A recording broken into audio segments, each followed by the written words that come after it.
let's dive into a story from the book of Joshua that can feel, well, deeply uncomfortable. It's about a sacred promise, a covenant, that was born from a complete and total lie. It's a promise Israel never ever should have made, but it's one that God himself seems to honor. And that just begs the question, right? Why? Why would a holy, all-knowing God hold his people to an oath they were tricked into making? The answer, as we're about to see, reveals something absolutely profound about God's character, his mercy, and the kind of promises he keeps, even with us. Okay, so to get this, you have to put yourself in the Gibeonites' shoes. News about Israel's victories at Jericho and Ai is spreading like wildfire. And the local powers, they do exactly what you'd expect. All the Canaanite kings form this massive military coalition to wipe Israel off the map. It's the world's go-to response to the power of God. Just meet it with human force. But here's where our story takes this wild turn. While every other kingdom is sharpening their swords, relying on their own strength, the Gibeonites choose a totally different path. It's not exactly honorable, but it is about survival. Instead of fighting, they choose to submit. And their tool for getting there? A really, really elaborate lie. But listen to this. Even inside their lie, there's this little piece of incredible truth. They claim they came because of the name of the Lord your God. See, they've heard the stories. They actually believe that Israel's God is the real deal and that fighting him means certain death. So their methods? Yeah, they're a mess. But their theology? It's surprisingly spot on. The Gibeonites' plan only works because it pokes a hole in a critical weakness in Israel. And this isn't just about bad strategy. It's a huge spiritual blind spot. I mean, their deception was a masterpiece. It was pure political theater. They looked the part. Every single detail was crafted to sell this story of a long, exhausting journey. Worn-out sacks, patched-up sandals, the whole thing. They basically invented a history that was completely fake. And let's just zoom in on this one detail, the dry, crumbly bread. They swear it was hot when they packed it. This bread becomes this powerful metaphor for relying on what you can see and touch. The evidence looked good, the story added up, the leaders of Israel saw it, they felt it, and they totally bought the lie. And there it is. That's the verse that explains the whole disaster. They leaned on their own understanding. They checked the evidence, they tasted the bread, and they made one of the most important decisions in their nation's young life, all without once stopping to ask God what he thought. They swapped out divine wisdom for their own gut feeling.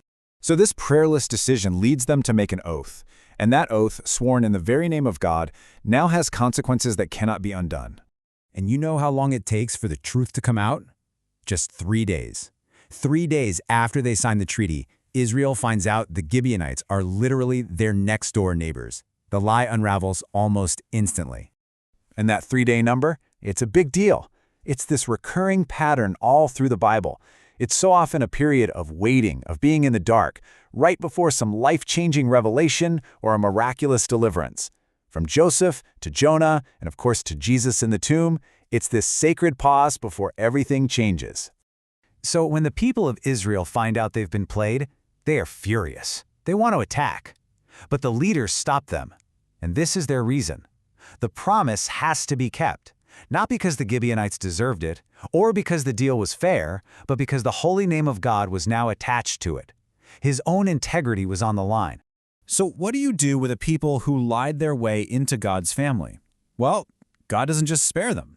In an incredible twist of grace, he transforms the consequence of their sin into a sacred calling. Their punishment is to become woodcutters and water carriers. Now, on the surface, that sounds like grunt work, right? But think about what it actually means. They are providing the fuel for the sacrificial fire of atonement and the water for purification. They are placed right at the heart of Israel's worship, constantly involved in the system of God's forgiveness. And this wasn't just a temporary gig. Centuries later, after the exile in Babylon, their descendants, now known as the Nethinim, which in Hebrew means the given ones, are still there, still serving the temple.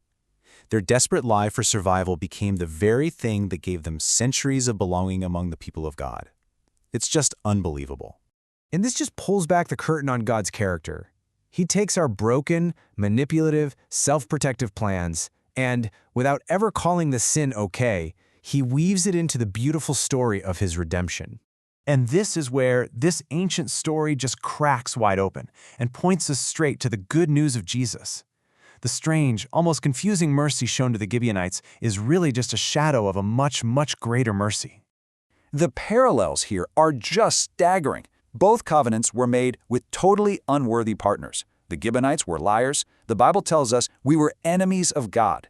But in both situations, the security of the promise never, ever depended on the goodness of the person receiving it. It depends completely on the integrity of the one whose name is on the dotted line. Hey, remember that moldy, crumbly bread? It was the centerpiece of their lie, a false sign that pointed to something that wasn't true. That false bread is the polar opposite of the true bread. See, Jesus doesn't offer a convincing performance of life. He is life.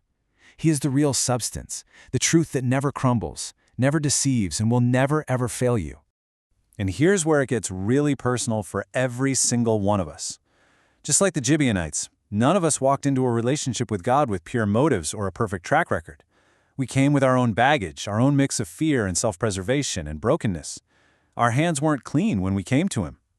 And yet, the covenant of grace holds. The promise of God to you in Jesus Christ is secure. And why is that? It's because it was never based on your ability to hold it together. It's based on His. It is guaranteed by His name, His character, and His own blood. After their lie is exposed, this is the Gibeonites' response. It's not a negotiation, they don't make excuses. It is just total, unconditional surrender. They throw themselves completely on the mercy of the very people they tricked. And so their posture of surrender becomes the final question for us. What would it look like to just stop trying to manage our own story and instead place all of it, the good, the bad, the parts we're ashamed of, the broken pieces, into the hands of a God whose promise is held not by our integrity, but by His own unbreakable name?